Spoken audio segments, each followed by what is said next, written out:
Welcome.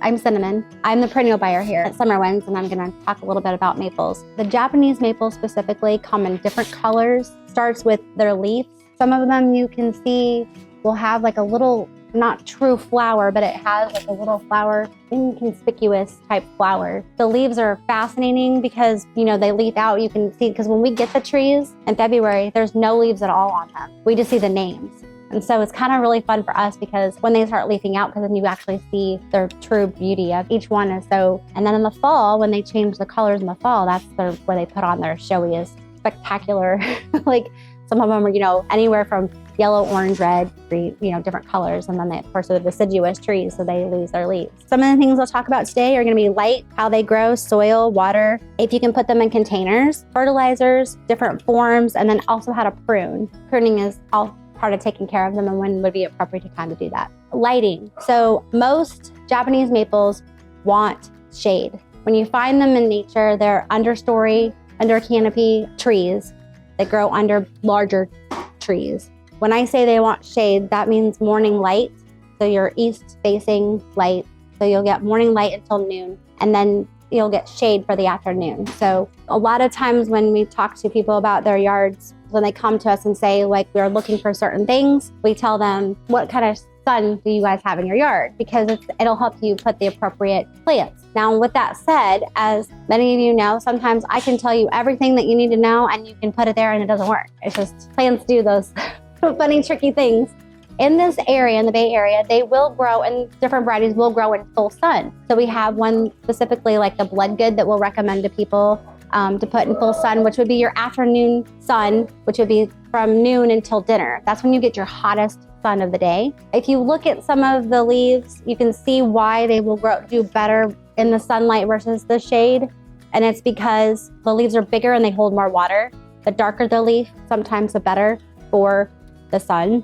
We do have one out there, the coral bark, which I think she said that she has. Coral bark will do good in the sun. If we tell you that they do well in the sunlight, like a full sun situation, it might take them a few years to get acclimated to that space.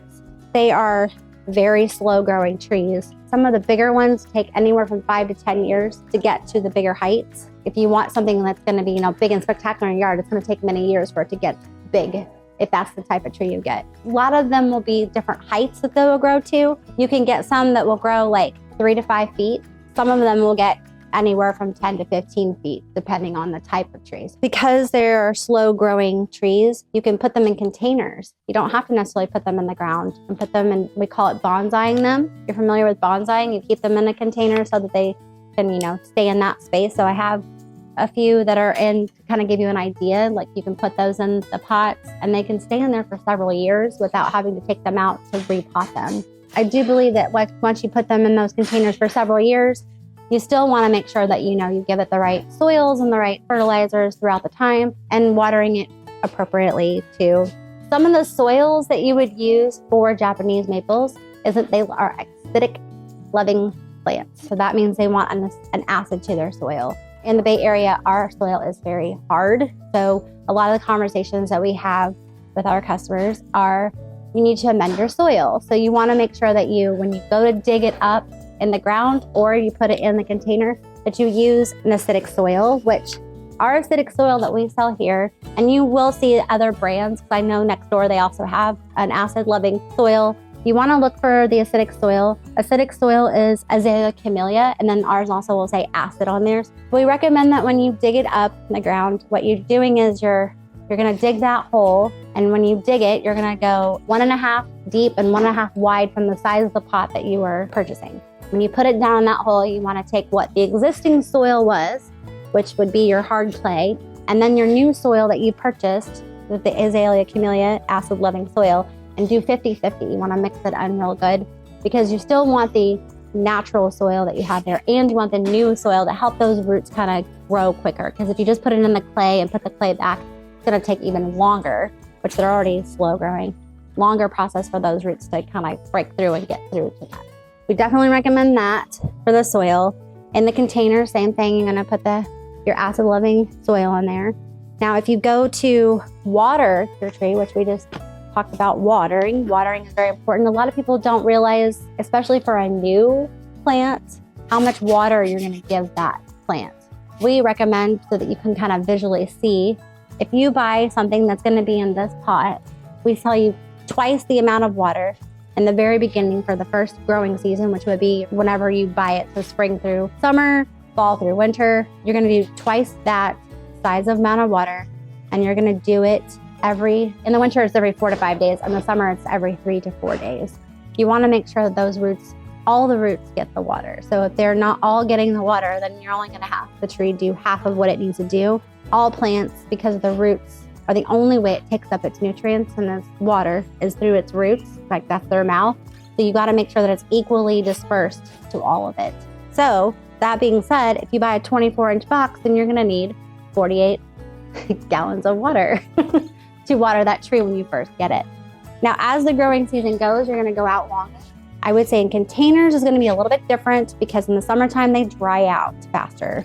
The wind takes the water faster than the heat does. So like for an example, when it was windy this past week, really bad, a lot of our stuff in our yard was dry, believe it or not, even though it rained, because it was just, the wind just takes all the moisture. So containers, you're gonna wanna water it every week, very thorough watering. So that means you wanna make sure that you give it a good soaking. When we say you wanna saturate the water, a lot of times in container gardening, you'll notice when you go to put like a bunch of water in, you'll notice it starts bubbling. So you wanna keep watering it until those bubbles are completely gone. Because what you're doing is you're getting rid of those air pockets. And if you don't get rid of those air pockets when you water, then those roots aren't gonna get equal amount of water to the plant. So you're gonna do that about once a week in a container. And that is also important when you have containers, as you wanna make sure that the holes are clear. So if the water isn't coming on the bottom, that's a good indication that you wanna make sure those holes are clear. If you have roots going through there, that's when you probably want to take it out and then trim the roots and or repot it. Because if it's blocking the water coming out, you don't want it sitting in water. You want it well drained so that it's not going to rot. That's another thing that'll happen if you overwater it. Other thing I would say with the watering it like that is you wanna make sure when you go to water in the container, fill it twice. On the second time, if there's no bubbles coming up, then you're okay. But if there's bubbles, I would go ahead and especially in the summertime, I would go ahead and give it another good soaking until those bubbles are done going blub, blub, because I even have a tree that does that. It goes blub, blub, blub, you know, it makes that sound. Because again, you're getting rid of all those air pockets and you're allowing the tree evenly to be all the roots to get what it needs.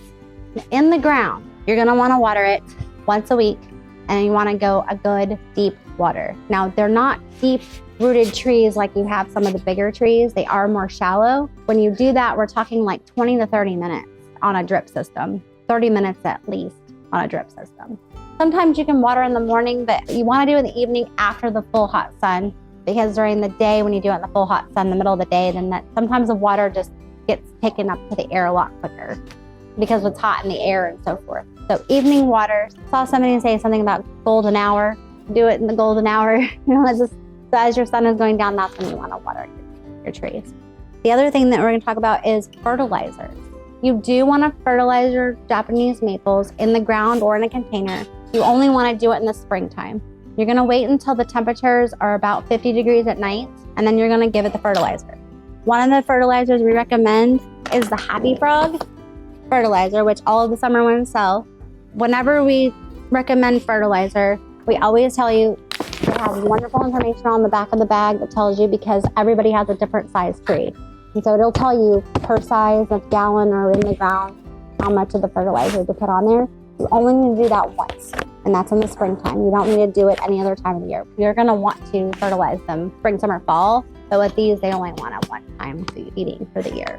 If you don't find the Happy Frog, which is our first, probably number one, then we will tell you to go with a tree and shrub fertilizer, which if you look at the numbers on there, the numbers mean the nitrogen and phosphorus and the calcium.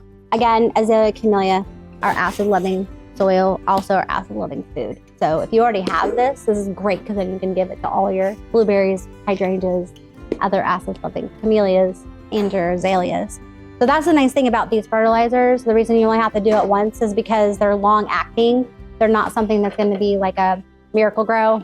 Not to throw Miracle-Gro under the bus, but Miracle-Gro, you have to constantly feed it. It's a constant feeder. And they're also a synthetic. They're not a true organic.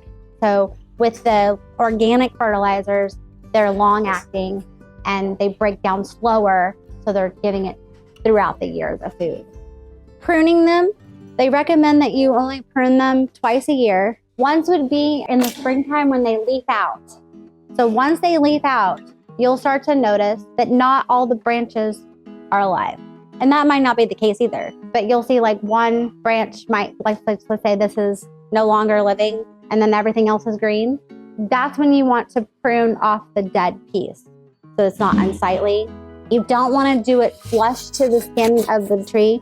You kind of want to go about 1/4 of an inch out and then trim it and cut it. And make sure always when you're pruning that you use clean pruners so you're not introducing any diseases or things and such to the plant. The other time that you'd want to prune it will be July into August, because then you'll notice a branch that's going away you don't want it to go. For an example, if you have them in containers or in your yard and you have the different types that are going to be the umbrella type or you want it to flush out or you want to keep it a certain height. So July and August is when you're going to give it the haircut to keep it where you want it. And then also you'll be able to see like if you have branches that are going to like be into each other. You don't want branches to ever go into each other. You want them all to flow throughout the tree appropriately, I guess would be the best way to say it. I did notice that there isn't a lot of conversations about bugs and pests. They're not susceptible to many, but they can be. So you can have things like a boring beetle, which all trees get that kind of thing. Sometimes you'll get an aphid infestation, but I think that's pretty natural within your space anyway to get different bugs that come in. But for the most part, they're not, prone to very many things like that.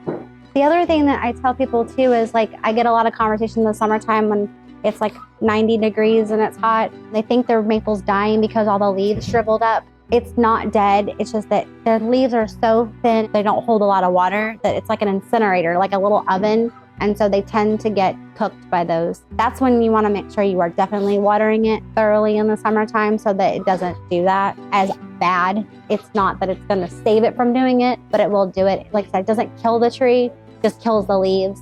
Once they go dormant in the winter and they come back, you'll notice they're flushed out just fine again. It doesn't hurt them the next year. Some people will get scared and think that it's dead and then dig it up, and it's like, no, you just got to give it time. Well, again, they're very slow growing. I think I covered everything. I kind of went a little quick there. Thank you for listening to me.